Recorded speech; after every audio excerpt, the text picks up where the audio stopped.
Assalamualaikum warahmatullahi wabarakatuh. Ya, masih bersama saya Septia Nenengsi selaku moderator yang akan memandu jalannya diskusi pada materi kedua. Sebelum kita masuk pada materi kedua, saya akan menyimpulkan sekilas materi terkait dengan organisasi dan tata tertib sekolah yang telah dibahas dengan sangat luar biasa tadi. Seperti yang kita ketahui bahwa organisasi merupakan himpunan dalam sebuah wadah yang terdiri dari dua orang atau lebih untuk mencapai tujuan bersama. Nah, jadi adapun tujuan dari organisasi ini yakni agar dapat mencapai tujuan yang ingin dicapai. Kemudian memiliki kemampuan akademik seperti yang sudah dijawab tadi, yakni kemampuan pendidikan dan ilmu pengetahuan. Kemudian yang kedua, kemampuan non-akademik, contohnya kemampuan dalam berorganisasi. Seperti yang dikatakan oleh narasumber tadi, orang yang mengerti maksud organisasi lebih percaya diri dibandingkan dengan orang yang tidak mengikuti organisasi. Kemudian yang kedua, tata tertib sekolah. Nah, jadi tata tertib sekolah merupakan sebuah peraturan yang harus ditaati dan dijalankan dengan baik. Setiap sekolah memiliki peraturan yang disusun sesuai dengan ketetapan sekolah yang bersifat memaksa. Adapun tujuan dari tata tertib sekolah ini yang pertama mewujudkan tercapainya pendidikan nasional. Manfaat lain dari adanya tata tertib sekolah ini menjaga keamanan lingkungan sekolah, kemudian meningkatkan rasa kebersamaan. Semoga materi yang telah dibahas tadi dapat bermanfaat dan dapat diterapkan dalam lingkungan sekolah maupun lingkungan masyarakat. Kemudian kita masuk ke materi kedua, yaitu terkait dengan administrasi dan keorganisasian. Dalam hal ini yang akan disampaikan oleh Bapak Muslimin SPDI MPD. Bapak Muslimin SPDI MPD ini merupakan salah satu guru terbaik dari SMA Negeri 1 Dogo yang sudah menempuh pendidikan beberapa tahun. Ia lahir di Langgetu tanggal 24 September 1982. Dia bersekolah di SDN Kala Langgetu tahun 1993. Kemudian menempuh pendidikan sekolah menengah pertama di MTS Padolo Kota Bima pada tahun 1996. Kemudian menempuh pendidikan SMA di MAN 1 Kota Bima pada tahun 1999. Dia sudah berhasil bersekolah menempuh pendidikan S1 Sastra di kampus UIN Alauddin Makassar. Kemudian dia juga sudah berhasil menempuh pendidikan S2 Magister Pendidikan di Sunan Gunung Jati, Bandung. Ya, tepuk tangan yang meriah untuk Bapak Muslimin SPDI MPD. Dengan hal yang sama dalam penyampaian materi ini akan disampaikan kurang lebih 30 menit, kemudian dilanjutkan dengan sesi tanya jawab antara narasumber dengan moderator. Yang terakhir sesi tanya jawab dengan antara narasumber dengan peserta. Untuk itu kita berikan tepuk tangan yang meriah kepada Bapak Muslimin SPDI MPD agar sekiranya dapat menyampaikan materi terkait dengan administrasi keorganisasian.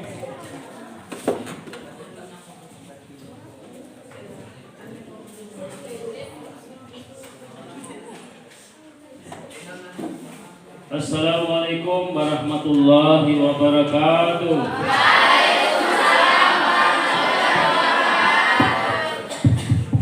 Saya ulangi, Assalamualaikum warahmatullahi wabarakatuh.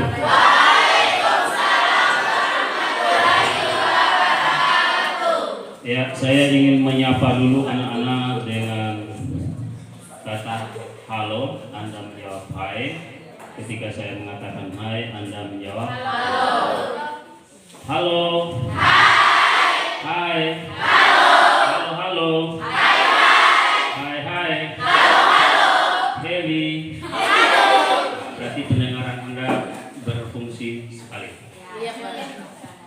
Baik, untuk lebih efektif dan efisiennya waktu, mengawalinya mari kita memuja dan memuji kebesaran Allah, Tuhan seluruh sekalian alam yang telah menciptakan langit dan bumi di atas nilai-nilai keadilannya.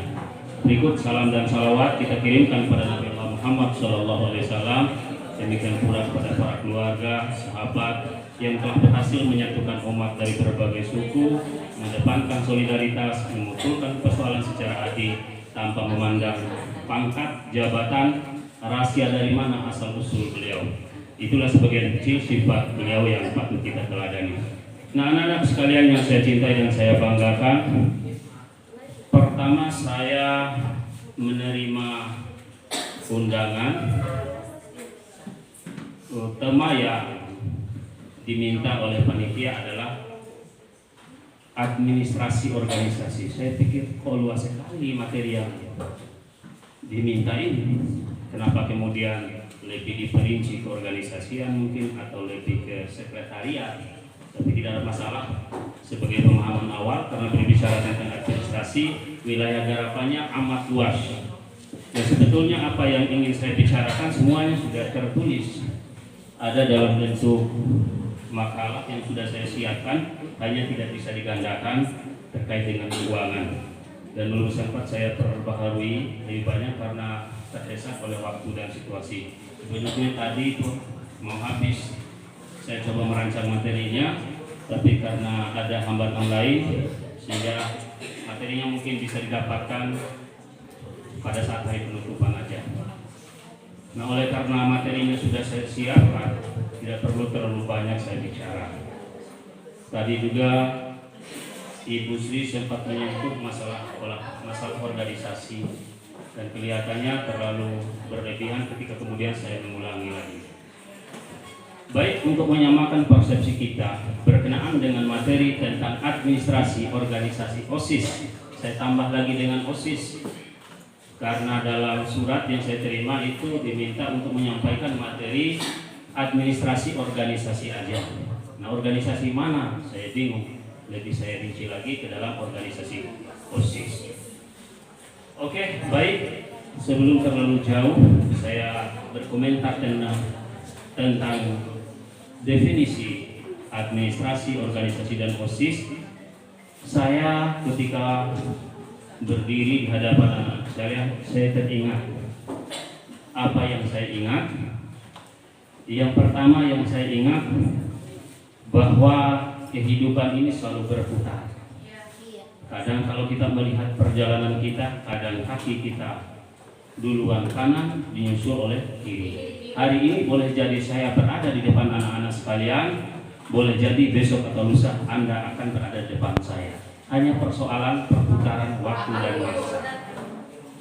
Hanya persoalan perputaran waktu dan masa. Oleh karena itu, apapun yang saya sampaikan jangan dianggap sebagai sebuah kebenaran yang final. Semuanya benar, tentu. Boleh saja apa yang saya sampaikan hari ini itu kemudian bisa dikoreksi, diperbaiki melalui pengalaman dan penelitian selanjutnya. Jadi saya bukan sumber kebenaran, tapi sumber kebenaran al-haqqu min rabbikum fala takuna minal mumtarin. Jadi kebenaran yang mutlak hanyalah milik Allah. Ya. Jadi dalam berorganisasi ini yang perlu kita tanamkan adalah kita harus menunjukkan bahwa kita punya kelebihan dibandingkan dengan orang lain. Nah, ini harus kita tunjukkan identitas orang yang berorganisasi dengan tidak berorganisasi. Sebagai contoh, ketika kemudian saya memegang mic, itu tidak didapatkan di luar organisasi.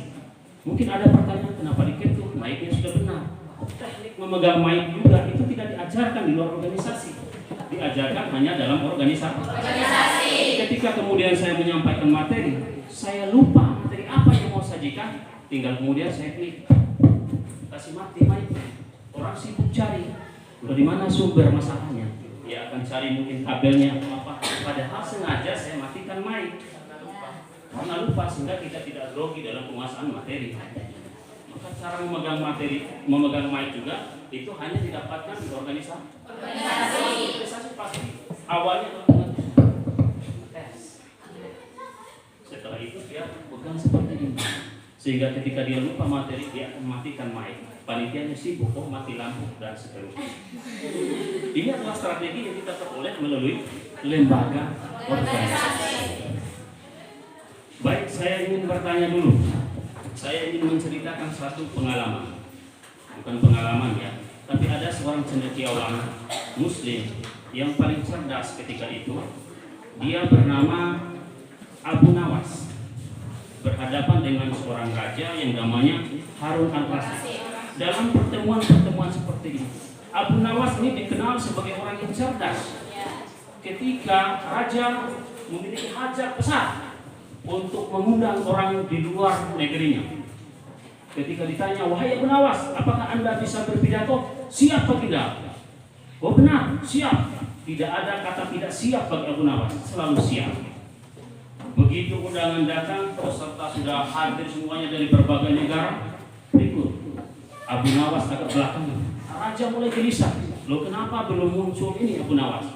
Begitu Abu Nawas muncul, bagaimana Abu Nawas? Apakah Anda siap untuk berpidato? Siap. Persoalan berpidato persoalan kecil bagi saya. Masuk ke Abu Nawas, kemudian menyampaikan pidato. Assalamualaikum warahmatullahi wabarakatuh. Lancar. Puji syukur, salawat, lancar semuanya. Pada saat itu dia tidak tahu apa yang disampaikan. Dia bertanya, Bapak, Ibu, Saudara-saudari sekalian, tahukah kalian apa yang akan saya sampaikan pada kesempatan ini? Semua peserta menjawab, tidak tahu. Coba kalian jawab. Tidak tahu. Kalau tidak tahu, ngapain saya kasih kepada kalian yang tidak tahu? Lebih baik saya pulang. Akhirnya pulang beliau.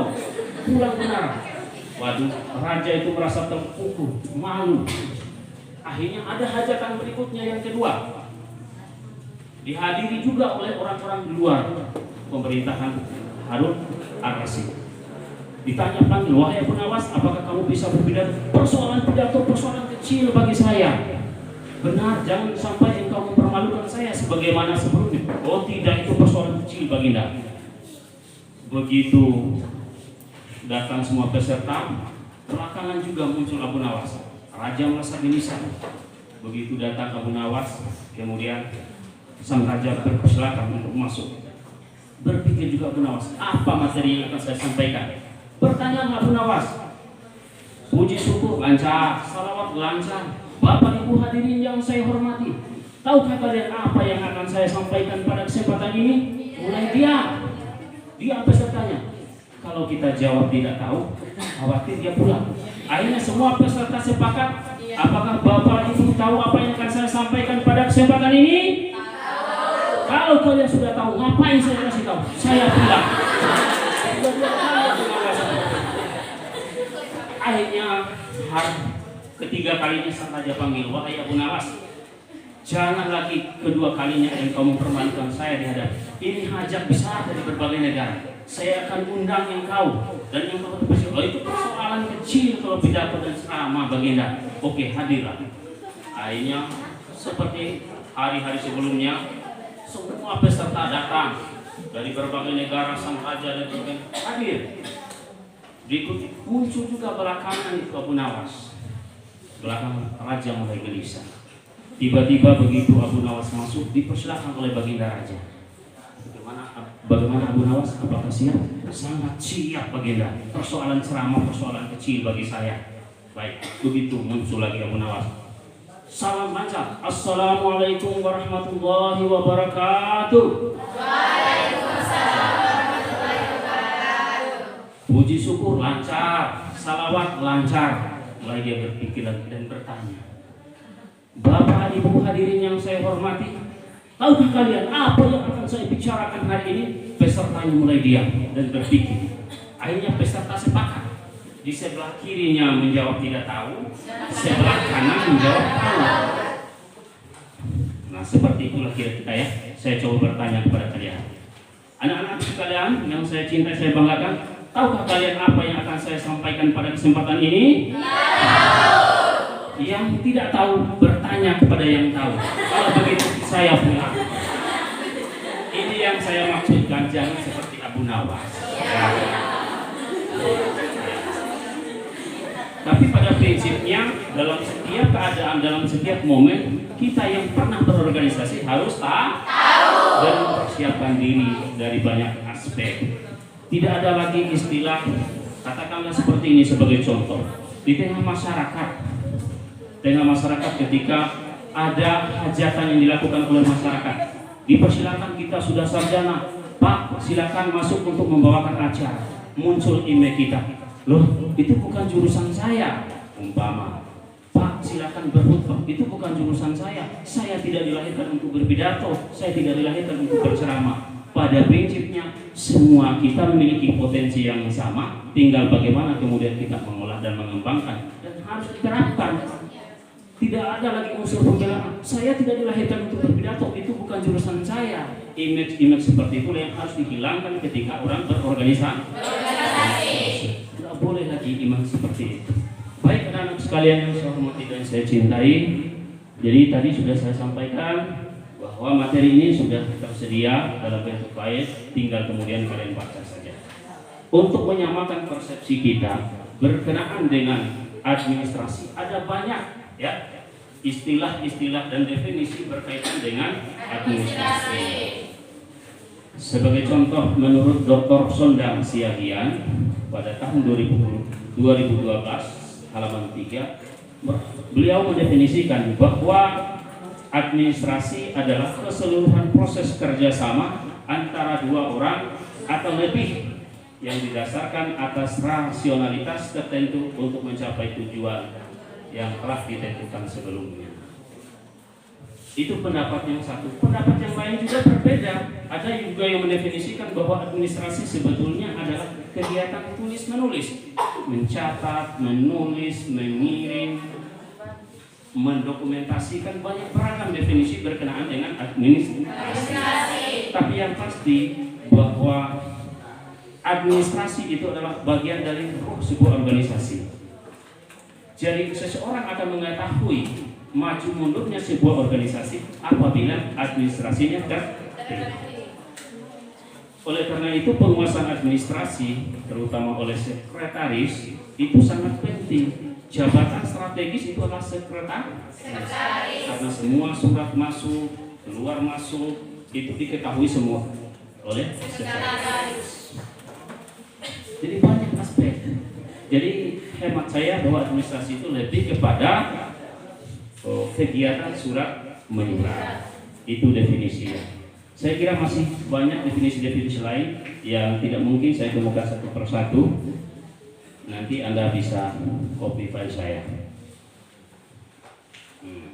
Kemudian apa fungsi dari administrasi? Secara umum administrasi itu berfungsi ada 4 ya. 1, planning, dan hampir sama ya. Dalam manajemen apapun sering kita istilahkan dengan POAS. Planning, organizing, acting, dan controlling ya. Itu dalam manajemen. Jadi sering ditemukan. Ini juga sedikit agak berbeda. Jadi fungsi administrasi yang pertama planning. Apa itu planning? Perencanaan. Jadi segala sesuatu kalau tidak diawali dan dirumuskan dengan rencana yang baik, maka tidak mungkin kita membuahkan hasil yang baik. Alhamdulillah posisi ini telah merencanakan luar biasa. Acara ini sehingga bisa terselenggara sesuai dengan rencana. Itu beberapa minggu mungkin tidak tidur, memeras tenaga, keringat, bahkan biaya sekalipun dikorbankan untuk terlaksananya kegiatan ini. Nah oleh karena itu kita tiap individu harus merencanakan sesuatu. Harus merencanakan. Tanpa ada perencanaan yang matang, maka akan kesulitan kita untuk mewujudkan tujuan yang maksimal. Oleh karena itu perlu ada perencanaan. Kemudian yang kedua, perencanaan saja itu tidak bisa mencapai tujuan apabila tidak diorganisasikan. Maka Ali bin Abi Thalib mengatakan, kejahatan yang terorganisir akan mengalahkan kebaikan yang terorganisir. Maka kalau sudah terorganisir sebuah kebaikan seperti ini, pelan-pelan maka akan muncul sebuah kebenaran. Maka perlu ada sebuah organisasi. Mulai dari organisasi dalam rumah tangga, Organisasi tadi disebutkan oleh materi sebelumnya terdiri dari 2 orang atau lebih. Maka di dalam rumah tangga pun ada organisasinya. Ada ayah, ada ibu, ada anak, dan seterusnya. Itulah bagian dari organisasi. Jadi seorang laki-laki sebagai pemimpin dalam rumah tangga, dia juga memanage organisasinya. Oh, istri tugasnya ini, anak tugas ini, sehingga terwujud tujuannya. Kalau semuanya dikerjakan oleh seorang pemimpin, maka mustahil dengan program yang banyak. Maka tadi sudah dijabarkan oleh pemateri yang pertama, ada tugas masing-masing tiap bidang, dan tiap-tiap tugas, tiap-tiap bidang itu akan merealisasikan programnya masing-masing dan akan mempertanggungjawabkannya. Maka perlu berorganisasi. Jangankan kita, makhluk saja itu berorganisasi atau tidak? Berorganisasi. Katakanlah ayam, ketika kita misalnya mengganggu induknya, maka ayam pun bereaksi. Itu perlunya berorganisasi. Kemudian yang ketiga, reporting. Apa itu reporting? Ya, kembali mengevaluasi, kalau bahasa sederhana, kembali mengevaluasi, merumuskan apa saja hal-hal yang pernah terrealisasi, apa yang belum, dan itu dirumuskan dalam berorganisasi. Mengevaluasi, program kerja kita dalam 1 tahun terakhir, pembuatan Opsura sebagai contoh, itu belum terwujud, maka dilanjutkan pada periode-periode. Jadi artinya kembali, rekonsiliasi, reboisasi, artinya kembali. Jadi reinkarnasi, pokoknya banyak istilah-istilah itu. Nah, ini kembali mengevaluasi sejauh mana program kerja yang terrealisir dan sejauh mana program yang tidak terrealisir, dan itu akan disampaikan dalam bentuk laporan pertanggungjawaban. Oleh karena itu nanti ketua tiap-tiap kepengurusan OSIS itu menyampaikan laporan pertanggungjawaban. Jika laporan pertanggungjawaban itu diterima, maka dia punya hak untuk mencalonkan diri sebagai ketua lagi. Akan tetapi ketika ditolak, maka dia tidak berhak untuk mencalonkan diri. Kenapa? Gagal menjalankan roda organisasi. Kemudian yang terakhir fungsinya adalah budgeting. Apa itu? Boleh nggak? Adalah tidak mungkin kegiatan ini bisa terlaksana hanya dengan omongan semata. Akan tetapi organisasi itu bisa jalan ketika didukung oleh penganggaran keuangan. Sudah disampaikan, anggaran yang dilaksanakan dalam kegiatan ini sebanyak 2.500.000. Jadi harus seberapa besar pemasukan, seberapa besar pengeluaran. Itu harus diketahui, harus dipahami. Jangan sampai kita merencanakan untuk membeli pesawat sementara anggaran kita terbatas. Dan orang-orang dalam organisasi juga tidak punya kemampuan untuk membuat pesawat. Maka dalam merencanakan sesuatu harus rasional. Mati ya. Kemudian tujuan administrasi, saya kira secara umum ada tujuan jangka panjang, jangka pendek, kemudian tujuannya yang ideal, administrasi bersifat general, kualifikasi dan seterusnya. Dan itu Anda akan ketahui ketika Anda berproses di dalam berorganisasi. Apa program jangka panjang kita, jangka menengah dan jangka pendek. Dan itu dirumuskan melalui program kerja, atau bisa juga disebut rapat kerja. Masih berapa menit? Ada banyak ya? Nah, ini baru administrasi ya. Terus media. Ruang lingkup administrasi tadi itu menghimpun, mencatat, menulis, mengetik, menyimpan dan seterusnya ya. Jadi apalagi dengan kemajuan teknologi sekarang, maka cara menyimpan file supaya tidak hilang itu lebih mudah ya. Saya kira saya lebih banyak belajar sama anak saya, sama siswa saya yang di SMP SD juga malah saya belajar bagaimana penguasaan teknologi. Karena kita tidak boleh gaptek dengan kemajuan yang ada. Kita harus improvisasi. Jadi kita harus mengikuti perkembangan yang ada. Jadi sekarang itu ada namanya Google Drive. Tidak lagi menggunakan flash disk seperti saya tadi itu masih menggunakan cara lama. Anda bisa menyimpan data sebanyak mungkin melalui Google Drive. Anda kemana-mana tidak perlu membawa apa.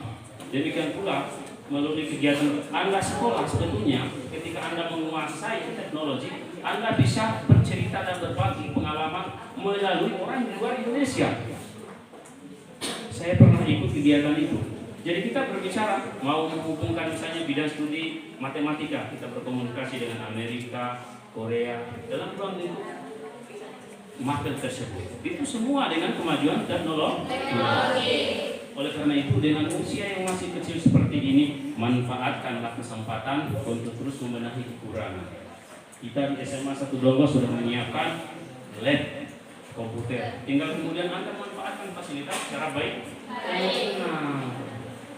Kemudian mengirim file, saya kira sudah banyak yang tahu ya.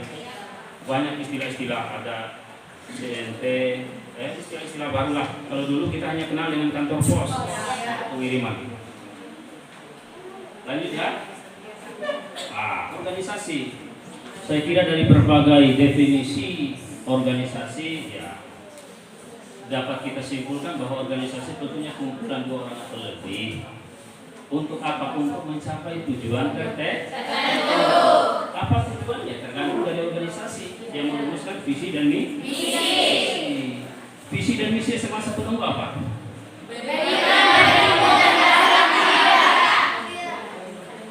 Dan visi misi itu akan menjadi slogan semata apabila kita tidak mengamalkannya. Jadi organisasi itu terdiri dari kata organ ya. Tahu nggak organ?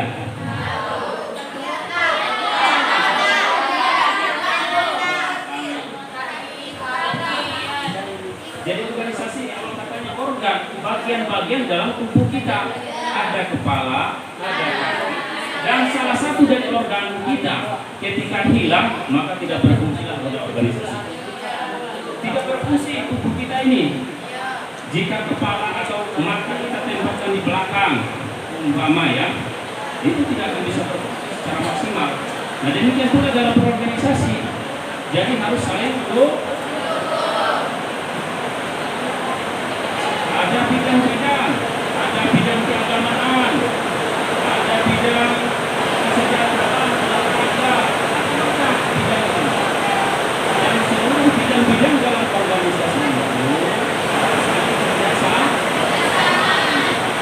harus bangun komunikasi dan koordinasi yang tepat. Maka dalam berorganisasi itu perlu dibutuhkan sikap pengertian, harus komunikasi. Maka dalam ilmu komunikasi itu menjadi 4 komunikasi ya. Yang pertama ada namanya komunikasi verbal, lisan. Jadi komunikasi verbal ini jadi ketika kamu laksanakan itu namanya komunikasi verbal. Kemudian yang kedua ada namanya komunikasi non verbal. Jadi komunikasi non verbal itu adalah komunikasi dengan menggunakan bahasa tubuh.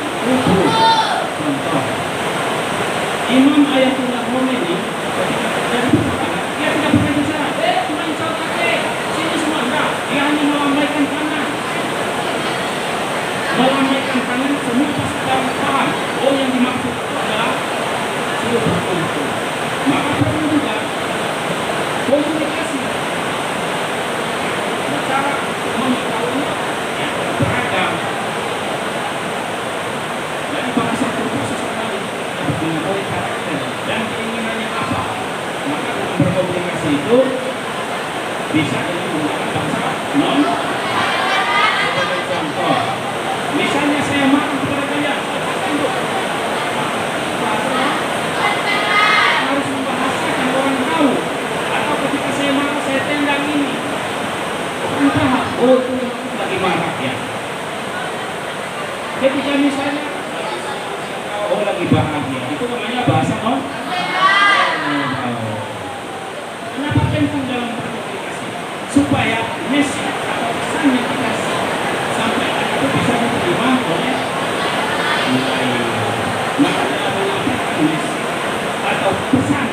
itu hendaknya menggunakan bahasa sesuai dengan kadar masing-masing. Kalau kita berbicara dengan anak-anak, maka kita harus menggunakan bahasa anak-anak. Nah, demikian pula sebaliknya. Jadi satu, bahan komunikasi verbal, dua, non verbal. Kemudian yang ketiga, komunikasi apa? Ada komunikasi visual. Nah, sekarang itu kelemahan kita, daya minat baca sudah berkurang, sehingga orang itu bermain dalam wilayah iklan, foto, gambar, video, itu namanya komunikasi visual. Nah, ketika misalnya Anda baca koran, yang dilihat apa ya? Gambarnya. Kenapa? Daya bacanya rendah. Maka sekarang banyak perpustakaan ditutup. Kenapa? Minat bacanya semangat gadgetnya meningkat. Semangat gadgetnya meningkat. Maka sering saya sampaikan berdasarkan data bahwa ketika kemudian kita menggunakan gadget, itu terjadi pemerosotan otak kita berapa ya? 4,4%. Karena kalau kita keasikan main game, kita cepat emosi, marah, nah sini, nanti dulu, dan seterusnya, memuncak emosi. Itu dampak dari gadget. Daya minat baca kita sudah kurang. Jadi organisasi itu adalah kumpulan 2 orang atau lebih, itu bagian-bagian yang akan mendukung dalam mewujudkan visi misi. Ini masih banyak nih kawan. Nah, ini OSIS. OSIS itu tahu nggak panjangannya? Organisasi. Kalau kita pada masa itu SMP dulu OSIS itu Ohasanta Inisiatif. Tergantung dari siapa yang ada di kampung itu kepanjangan dulu. Saya terus terang aja merasa menyesal. Kenapa kemudian saya waktu SMP, SMA tidak terlibat dalam organisasi? Saya amat menyesal. Kenapa kemudian saya tidak bergabung sama teman-teman? Sebab banyak sekali keuntungannya ketika kita bergabung di lembaga OSIS. Teman dari berbagai suku, berbagai kampung itu dapat kita kenal. Sehingga mempermudah segala urusan. Jadi organisasi siswa intrasekolah. Jadi organisasi ini memiliki peranan yang penting di dalam membangun sebuah peradaban dunia. Tanpa organisasi akan kesulitan kita membangun sebuah peradaban. Oleh karena itu perlu kita berorganisasi.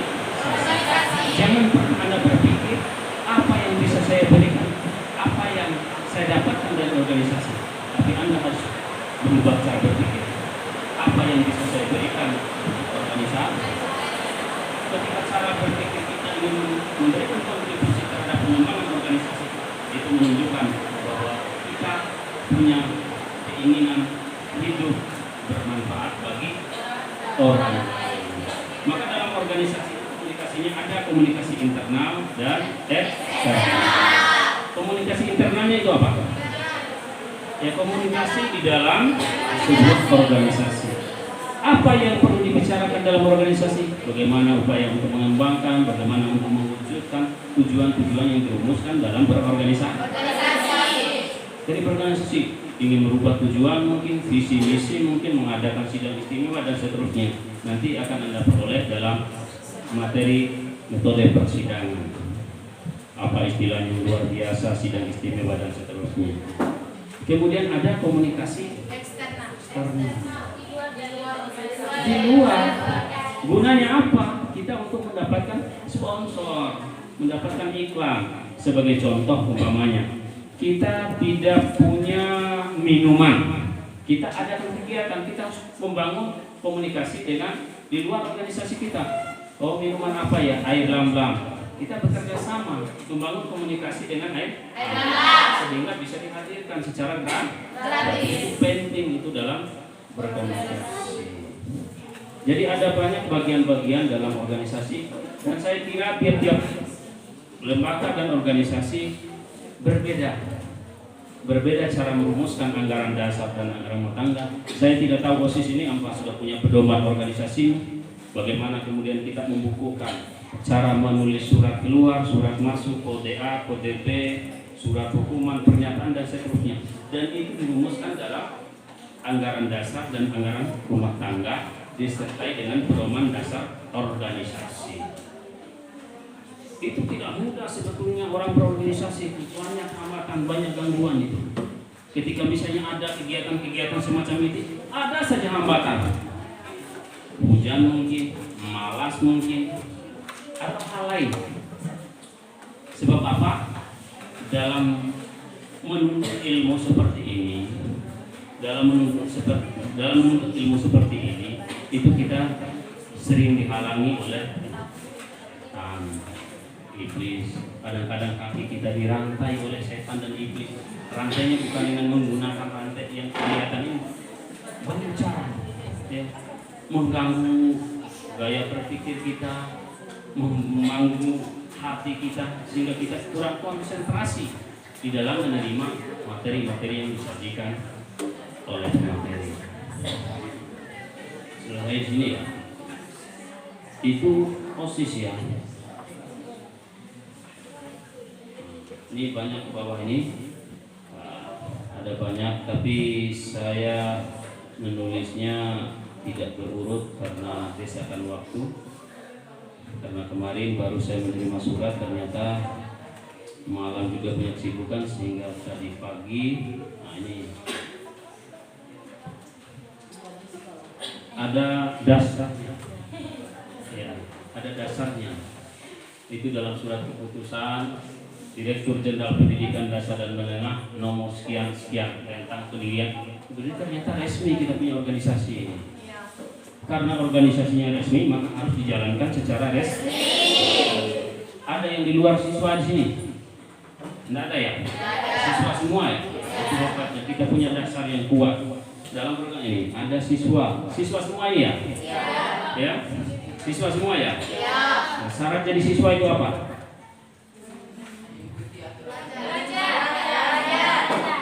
Kalau belajar orang di luar juga bisa belajar kok.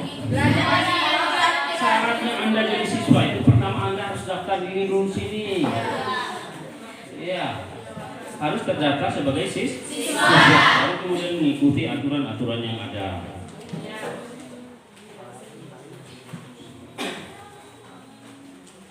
Pada prinsipnya, semua organisasi memiliki cita-cita yang luhur, ingin mewujudkan bagaimana namanya kesejahteraan dan kemaslahatan orang banyak. Semua organisasi punya rencana, punya tujuan masing-masing. Termasuk SMA 1 Donggo ini memiliki tujuan. Demikian pula OSIS punya tujuan. Ini semuanya pengurus OSIS ya. Sebagiannya. Tahu enggak apa tujuan OSIS? Kalau kita tidak tahu tujuan, maka kita akan kesulitan. Maka untuk mewujudkan tujuan itu kita harus tahu tujuan kita apa, sehingga jelas jalannya, kita tidak tersesat. Maka perlu kita memahami tujuan dari sebuah organisasi. Oke, masih ada waktu saya? Dasarnya panjang. Masih berapa menit? Lewat? Oke, baik. Karena lewat waktu seperti yang sudah sampaikan, kalau berkaitan dengan organisasi, saya kira tidak terlalu banyak. Tadi juga ada dari slide-nya Ibu Sri Suryani itu, bahkan beliau itu menggambarkan banyak organisasi. Jadi kalau mau belajar preman, boleh belajar sama Ibu Sri ya. Kalau mau belajar jadi orang baik, belajarlah sama beliau. Yang pada prinsipnya ya biasa, jangan lihat orangnya, tapi harus lihat juga saya ya. Lihat juga saya dan teman-teman depan ya. Jangan sampai kemudian mata Anda itu salah melihat. Artinya melihat kepada hal-hal yang buruk. Saya kira demikian untuk sementara. Selanjutnya kita akan lebih banyak untuk berdialog, berdiskusi dengan teman-teman sebaya bahkan kami juga siap untuk menjawab jika diperlukan. Demikian saya akhiri untuk sementara dan saya kembalikan kepada moderator. Ya, berikan tepuk tangan untuk Bapak Usmudi SPDI DPD. Selanjutnya kita masuk ke sesi pertanyaan antara narasumber dengan moderator. Langsung saja Bapak, saya ingin bertanya, dalam sebuah pencatatan administrasi diperlukan kemampuan yang harus dimiliki dan dipenuhi untuk menjadi seseorang yang bertugas di bidang administrasi. Nah, yang menjadi pertanyaan saya nih Pak, bagaimana sih syarat atau kemampuan